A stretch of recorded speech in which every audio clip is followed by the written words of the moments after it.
Assalamualaikum warahmatullahi wabarakatuh. Alhamdulillah wassalatu wassalamu ala Rasulillah wa ala alihi wa ashabihi wa mawalah. La haula wala quwata illa billahil aliyil azim. Sobat sewot yang dirahmati Allah dan disayangi Rasulullah sallallahu alaihi wasallam.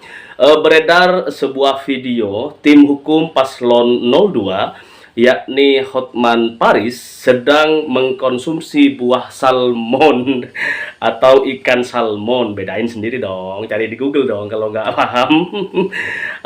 Tujuannya adalah untuk menambah isi otaknya biar makin pinter dan isi otaknya semakin berisi, sobat sewot. Nah, kemudian dari video tersebut ya, setelah Hotman Paris tim hukum paslon 02 ini mengkonsumsi buah salmon, terbukti kecerdasannya meningkat, kemudian isi otaknya semakin cemerlang. Nah, namun sobat sewot, ini ada tapinya ya. Respon publik itu meledak ya dan beragam banget. Bahkan ada yang komen begini. Tidak akan pernah orang intelek makan dengan cara seperti itu gitu loh. Sangat menjijikkan katanya. Nah, entah kalau cuma ngaku-ngaku intelek, bahkan dari otaknya yang ngaku intelek itu membedakan ikan dengan buah pun tidak mampu katanya. Nah, ya karena memang ada buah salmon, ada ikan salmon juga ada. Lalu yang sebenarnya yang bisa bikin otak semakin cerdas dan cemerlang gitu kan, apakah buah atau ikan salmon, atau barangkali harus belajar ya, karena dalam sebuah tuntunan agama gitu kan, at-ta'allum itu menjadi kata kunci, bahwa al-ilmu bit-ta'allumi la bin nasabi, atau lain halnya gitu, bahwa ilmu dan kecerdasan hanya bisa diraih dengan cara disiplin belajar yang tinggi. Banyak latihan, banyak percobaan dan lain sebagainya. Bukan karena unsur banyak makan daging ya, bukan juga unsur makan buah salmon. Begitu kira-kira tuntunan agama. Nah, kalau kemudian ada orang yang bilang dengan makan sesuatu gitu bikin orang menjadi lebih cerdas, lebih canggih tanpa ada kedisiplinan belajar yang tinggi, maka kita perlu pertanyakan ya. Dan barangkali nanti buku-buku pelajaran, mata-mata kuliah itu tidak perlu kemudian dibeli banyak-banyak gitu. Cukup Anda mengkonsumsi sebuah ikan salmon ala tim hukum paslon 02, yakni Abang Hotman Paris. Nah, sobat sewot yang dirahmati Allah dan disayangi Rasulullah Shallallahu Alaihi Wasallam, ada pula nih warganet yang berkomentar. Komentarnya begini, sobat sewot. Bang Hotman katanya, nah kurang elok yang begini-beginian bang. Menurut saya adalah Anda adalah public figure. Berilah kami contoh yang baik gitu. Evaluasi diri melalui perenungan itu penting bang. Tidak ada orang yang kuat dan jaya selamanya bang katanya. Anda sudah cukup banyak menerima karunia-Nya, tunjukkanlah kerendahan hati. Nah, sobat sewot yang dirahmati Allah, itu pesan moral sebenarnya dari netizen buat kita semuanya, bahwa mestinya saya jadi ingat filosofi padi gitu kan. Semakin dia berisi, sobat sewot, padi itu akan semakin menunduk gitu. Artinya semakin rendah diri, rendah hati, dan tidak perlu kemudian menampakkan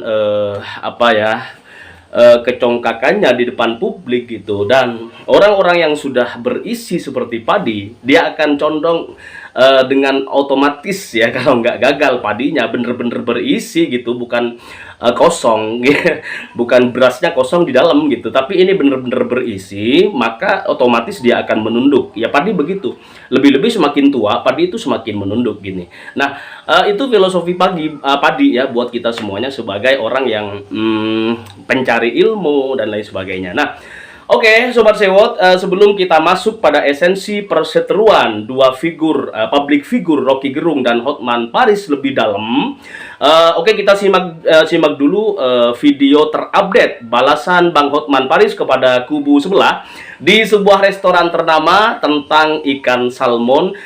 Berikut ini buat sobat sewot sekalian. Oke, kita simak bareng-bareng dan semoga ini ada manfaat dan hikmah di balik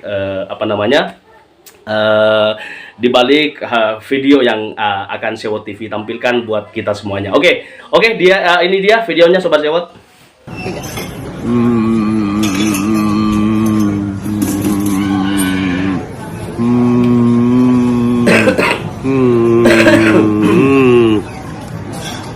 Ini buah salmon. Buah salmon ini bagus untuk menambah isi otak kita agar berisi. Ya, nih sengaja ini gua kasih saran kepada orang-orang yang mengaku Federasi Batak Intelektual. Nih gua kasih lu makan salmon biar otak lu makin pintar. Ini dia nih, ini salmon nih. Persis kayak ada ya. Biar otak lu makin pintar, biar bisa nanti memakai benar-benar otaknya untuk sebelum membuat pengaduan dan sebelum bikin konferensi pers.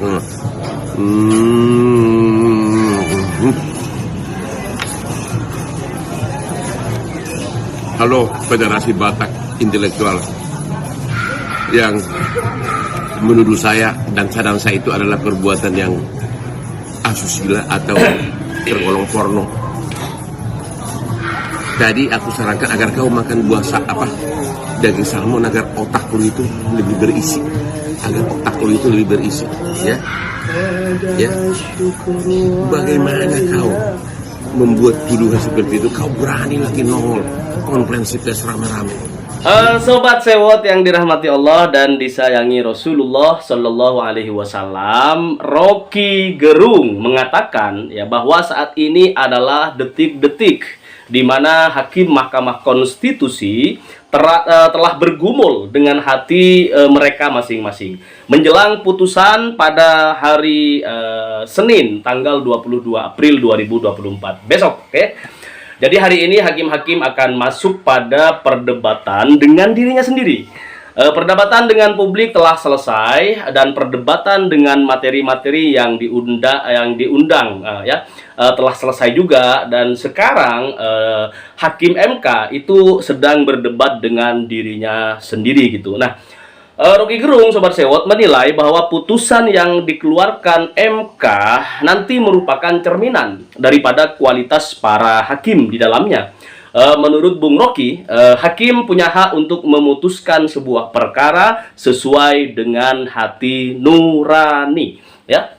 Hati yang menyinari, hati yang dipenuhi dengan puasa Senin Kemis misalnya, hati yang dipenuhi dengan tirakat, hati yang dipenuhi dengan bacaan-bacaan sholawat kepada baginda Nabi Muhammad Shallallahu Alaihi Wasallam, tentunya lebih jernih dalam memutuskan perkara PHPU 2024, ya, dugaan kecurangan Pilpres dengan alat bukti yang sudah diterima oleh hakim-hakim MK. Ini akan masih akan ditentukan oleh hati nurani para hakim MK yang mulia di Mahkamah Konstitusi. Nah, menurut Bung Rocky Gerung gitu, tidak masalah jika bukti ataupun data yang dihadirkan selama sidang kemarin mengalami kekurangan, nggak masalah, kata Bung Rocky Gerung. Sebab para hakim ini punya hati nurani untuk kemudian memberikan putusan yang meyakinkan dan absolut. Artinya nggak bisa digugat oleh rakyat. Kalau udah keputusan hakim Mahkamah Konstitusi sebagai tangan Tuhan di bumi ini, maka kemudian itu putusannya harus diterima oleh semua pihak, paslon 1, 2, dan 3. Nah, Sobat Sewot, terlebih dari itu semuanya, Rocky juga sedang melihat kerusakan demokrasi yang ditimbulkan oleh Presiden Jokowi sebagai presiden. Dan hal tersebut terlihat sangat jelas, kata Bung Rocky, sehingga sudah sepatutnya para hakim Mahkamah Konstitusi ya untuk lebih menggunakan hati nuraninya. Jangan kemudian karena saya diangkat oleh presiden, saya diajukan oleh presiden ke DPR untuk kemudian saya ditetapkan sebagai hakim Mahkamah Konstitusi misalnya. Jadi persoalan jasa itu memang harus ditanggalkan demi seluruh komponen bangsa Indonesia. Saya kembali teringat sama pesan presiden yang keberapa kemarin, ke-6 ya, Bapak SBY kalau nggak salah. Nah, Pak SBY pernah bilang bahwa when my loyalty to the country begin, my loyalty to party ends gitu. Jadi ketika loyalitas seorang presiden juga Mahkamah Konstitusi ya kepada pengabdian terhadap negara ini dimulai, maka hakim-hakim MK harus stop berbagai kepentingan yang dulu pernah ada di samping atau yang membantu proses mereka, kemudian diangkat oleh Allah menjadi hakim Mahkamah Konstitusi. Sekali lagi, manusia hanya perantara saja, sejatinya adalah Allah. Kita ini bukan bersumpah kepada presiden, ya. Ketika Mahkamah Konstitusi disumpah, itu mereka bukan berjanji kepada Jokowi sebagai presiden misalnya, atau sebagai pihak yang barangkali mengusulkan dirinya kemudian menjadi menjadi mahkamah hakim MK gitu kan. Tetapi innama yubayi'unallah waraya, bahwa kita semuanya ketika disumpah itu bersumpah kepada Allah Subhanahu wa taala. Jadi kalau perilaku hakim MK adil, maka akan disayangi oleh Allah Subhanahu wa taala. Tetapi kalau kemudian perilaku Mahkamah Konstitusi, ya, MK memutuskan dengan tidak adil, tidak ada rasa keadilan misalnya, maka sudah barang tentu Allah akan murka kepada kita semuanya sebagai orang yang bersumpah jabatan kepada Allah Subhanahu wa taala. Nah, Sobat Sewot, kalau kembali kepada barusan, ya, jadi kemuliaan itu memang ditentukan gitu akhirnya oleh keyakinan mahkamah atau hakim MK itu, ya, karena prinsip di dalam pengambilan keputusan di meja pengadilan, ya, bahwa kendati data atau fakta itu kurang tetapi kurang, misalnya ada fakta dan data kurang, tetapi kalau keyakinan hakim cukup bagus, maka dia harus ambil keputusan berdasarkan keyakinan diri, ya, keyakinan mereka sebagai hakim.